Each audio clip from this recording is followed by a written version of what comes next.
ઓમ નમો નારાયણ. હું અરુણાબેન પી ગોસ્વામી સુરતથી તમારું સ્વાગત કરું છું અરુસ કિચનમાં.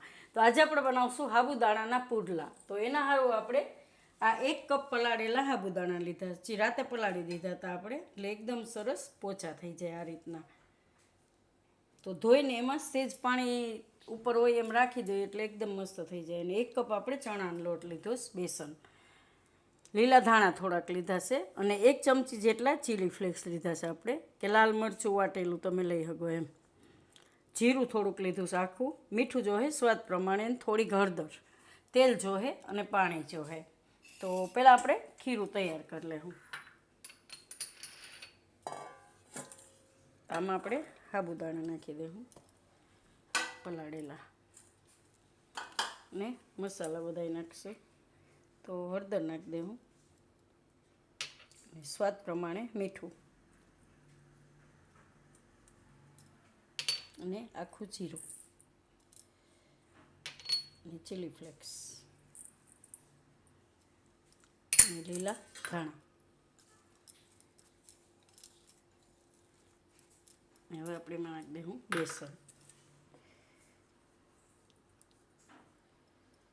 તો આ બધું આપણે મિક્સ કરી લેવું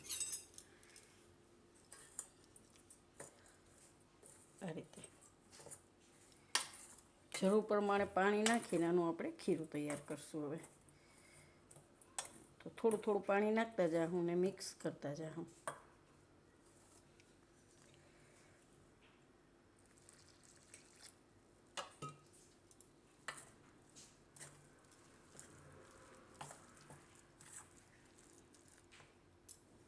તો આમાં તમારે લીંબુ નાખવું હોય તો લીંબુય નાખી શકો, ખટાશ થોડીક નાખવી હોય તો નાખી શકો એમ. પણ આપણે એમ બનાવીએ છીએ.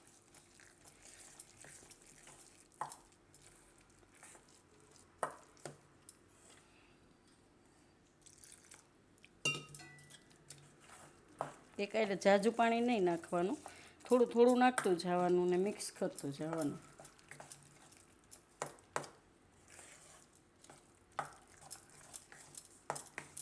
અને આપણે જે પુડલાનું ખીરું હોય એ થોડુંક આપણે ઢીલું હોય.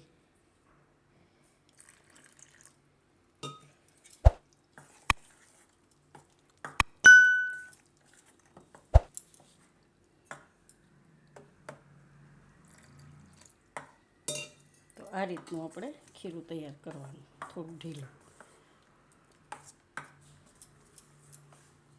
અને થોડીક વાર રહેવા દેવું, જ્યાં સુધી આપણે તવી ગરમ થાય ત્યાં સુધી.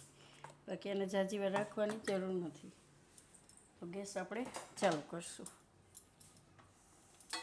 અને ગરમ થવા દેવું.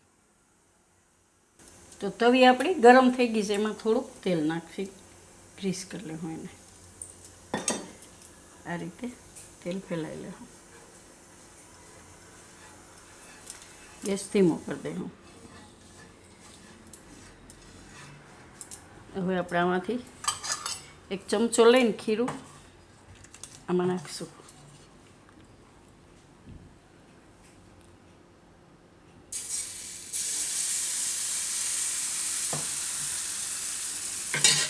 ફેલાવી લઉં આ રીતે.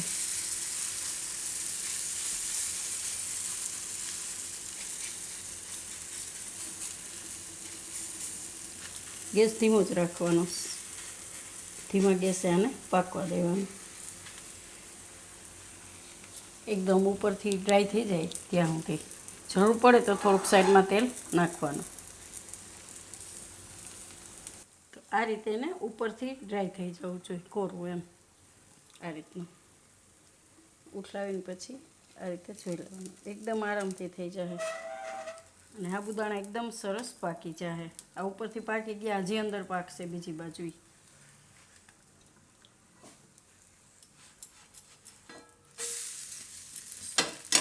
સાઈડમાં લઈ ગયું થોડુંક તેલ નાખીને એને પકાવી લઉં આપણે. એવું જરૂરી નથી કે આપણે સાબુદાણા ઉપવાસમાં જ ખાઈ શકીએ. આ રીતે એમને મેં ખાઈ શકીએ એમ બનાવીને કંઈ પણ વસ્તુ. કેમ કે સાબુદાણા લગભગ ભાવતા જ હોય બધાને. તો એને તમે આ રીતે બનાવીને ખાઈ શકો એમ પુડલા. તો બીજી બાજુ પાકવા દેવું.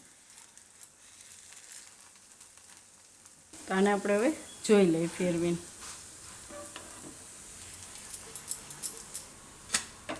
એકદમ સરસ પાકી ગયું છે. તો સાબુદાણા બધા એકદમ સરસ પાકી ગયા છે. તો આને આપણે કાઢી લઈએ.